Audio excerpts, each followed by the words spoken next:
I was planning on doing my analysis of the trial in a month when we were moved into our new home.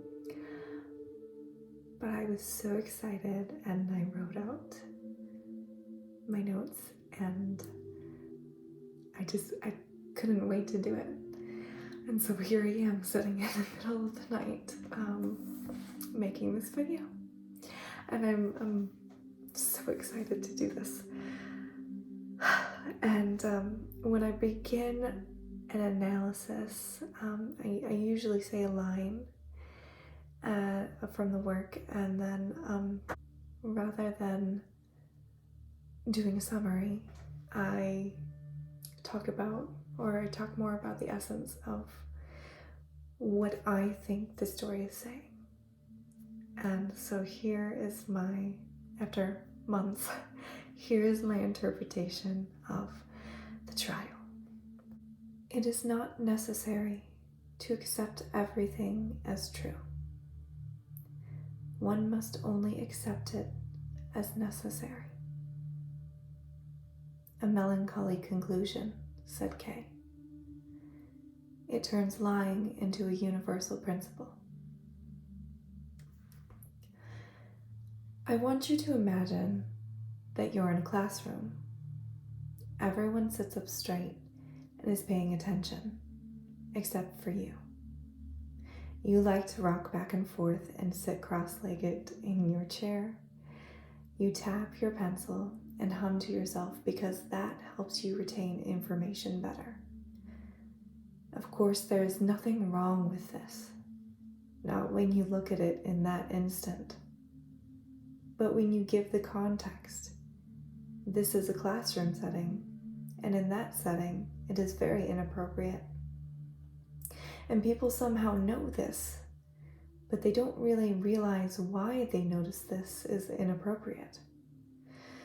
The kids laugh at you, and at first you don't know why. You're so confused. This is how you've always sat. You sit up straight. The teacher looks down on you with a deep disdain in her eyes. Because the teacher has authority, you're not thinking about whether it's right or wrong. All you're thinking about is avoiding a trip to the principal's office. So you sit up straight and stare ahead, just like everyone else.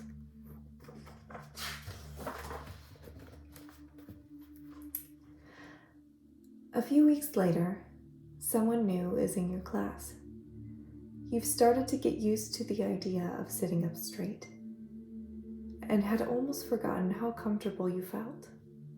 But when you see the student sitting on top of their desk, you begin to become irrationally annoyed. Why are they sitting like that? Why do they look so comfortable? You look around and people are starting to laugh. How could this person be so stupid, you think to yourself. And then you say it out loud. How could you be so stupid?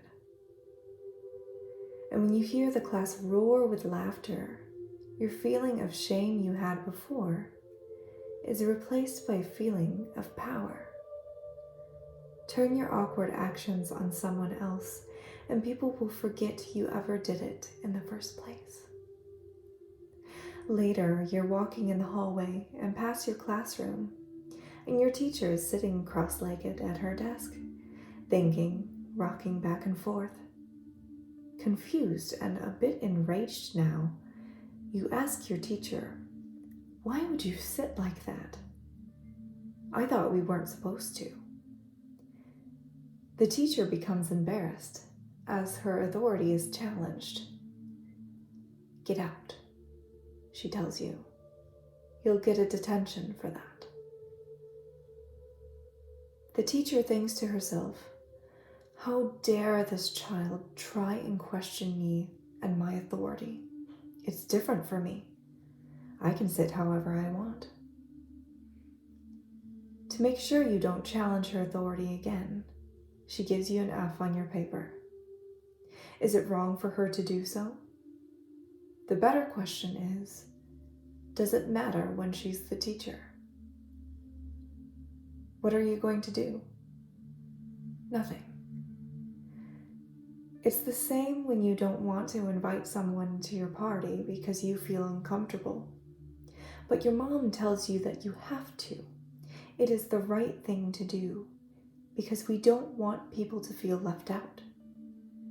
But then you overhear her talking about how she's uncomfortable inviting your uncle to dinner because he's strange.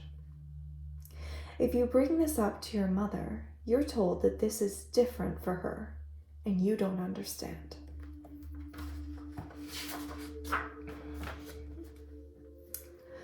Was Joseph K. a bad man, or was he just an awkward one, an immoral one according to his surroundings, the system he was in? We're all human, yes, but don't you know what you've done? Don't you know that sleeping with your lawyer's assistant in the back room while he's trying to discuss your trial with you is frowned upon? Don't you know that challenging authority while putting yourself above those you deem are below you make you a guilty man? Don't you know that if you talk to the demoralized, the confused, and uncomfortable who stand before the law, that too will become you? When I read Before the Law, I remember making the remark that we don't wish to strive to be good, but only make it look like we do. Who are we to judge when we ourselves have been molded by the system? How did the system, these universal laws to lie, begin anyway? To truly decide what is morally good for oneself, to strive to find the essence of how a life should be lived, that would mean deconstructing every ounce of society, religion, political belief, movement, thought, to get to the core. But even then, how could we possibly escape when the world has been set for us already? How could we possibly reach what is when we have no way of knowing how to rid ourselves of the guilt? And even if we do, we would have to have ultimate authority to make something true for everyone else. Must we submit ourselves to a system that pits us against each other? We've killed God, and yet who are we to judge what is acceptable if the common man has no authority to do so? It seems that an ultimate authority is beyond the comprehension of humans. We strive and we fail. We strive and we fail again. So we take the easy way. We follow the path that was already set for us. And we say, this is right, this is wrong, and I know this. Whether we know it's true or not, or even if it has anything to do with morals at all, doesn't matter. What matters is who has power.